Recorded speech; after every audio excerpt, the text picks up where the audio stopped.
ನುಡಿಯೇ ಕನ್ನಡ ನುಡಿ, ಚಿನ್ನದ ನುಡಿ, ಸಿರಿಗನ್ನಡ ನುಡಿ. ನಾವಿರುವ ತಾಣವೇ ಗಂಧದ ಗುಡಿ, ಅಂದದ ಗುಡಿ, ಚಂದದ ಗುಡಿ.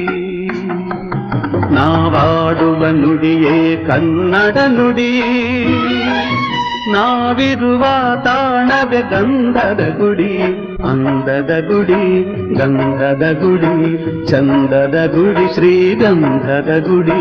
ಆಹಾ